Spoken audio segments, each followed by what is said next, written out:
de mes collègues. Je le dis parce que dans cet hémicycle, nous avons toujours eu des débats civilisés, des débats de très haute facture. Mais à ceux-là qui ont pensé qu'en s'attaquant à des collègues députés comme eux, ils ont fait œuvre utile, ils se trompent. Surtout que, quand on est chrétienne, qu'on est en carême, qu'on a décidé de citer la Bible, qu'on la cite correctement. La Bible dit, et exactement elle dit, que ce sont les derniers qui seront les premiers, et pas que les premiers seront les derniers.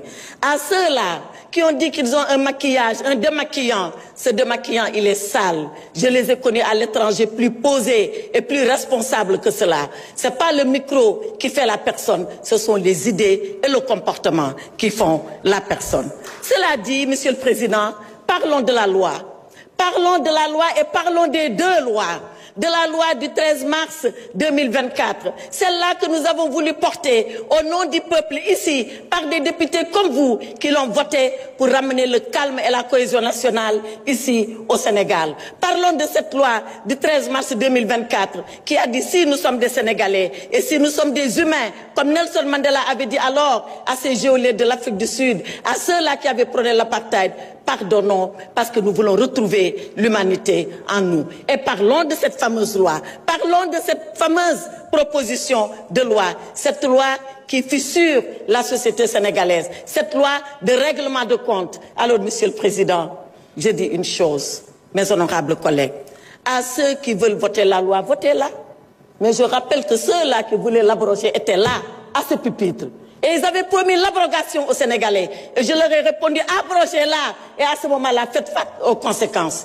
Ils ignoraient les conséquences, c'est leur problème. Nous, on savait et on connaissait les conséquences. Alors, interprétation qui n'en est pas une. Interprétation qui est une modification. D'accord. Mais nous continuerons ce combat. Il ne s'arrêtera pas ici. Et quand vous parlerez, vous, à vos militants, nous, on parlera aux Sénégalais et à l'ensemble des Sénégalais. Quand vous parlerez de votre parti PASTEF, on parlera du pays. Quand vous parlerez de vindicte, quand vous parlerez de vengeance, quand vous parlerez de rancune, on parlera de droit, on parlera de justice, on parlera de loi, parce que c'est ça, un état de droit. Et pour cet état de droit, il faut le savoir, vous n'êtes pas plus courageux que nous, vous n'êtes pas plus patriote que nous, vous n'aimez pas le Sénégal mieux que nous. On est prêts, nous aussi, à mourir. Je ne parle pas de la prison. Mais qui a peur de la prison?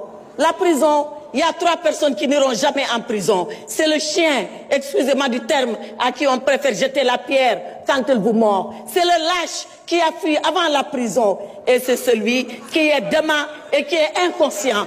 Alors, chez nous, il n'y a ni chien, il n'y a ni lâche, il n'y a que des courageux. Et quand il s'agira de mourir pour le Sénégal, on est prêt à mourir pour le Sénégal. On est prêt à aller pour le Sénégal. Alors vos leçons de courage, gardez-les pour vous. On n'en a pas besoin. Vos leçons de patriotisme, gardez-les pour vous. On n'en a pas besoin. Vos leçons que nous aimons plus le Sénégal.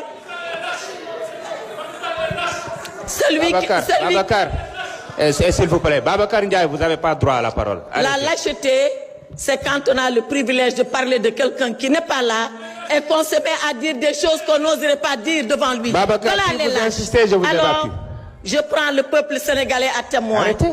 Et je dis à ce peuple vaillant, je dis à ce peuple courageux, je dis à ce peuple qui jamais n'a oublié son histoire, regardez ce qui se passe ici, à l'Assemblée nationale. Et demain, l'histoire le notera. Demain surtout, la vérité éclatera. Faites ce que vous avez à faire. On continuera de faire, nous, ce que nous avons à faire.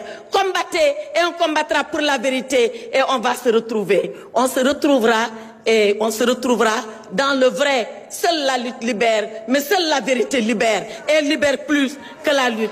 Et le Saint-Coran l'a dit, et je termine par là, Monsieur le Président, alayhi sallahu bi hakmil hakimin. Dieu est le seul juge et Dieu jugera en tout.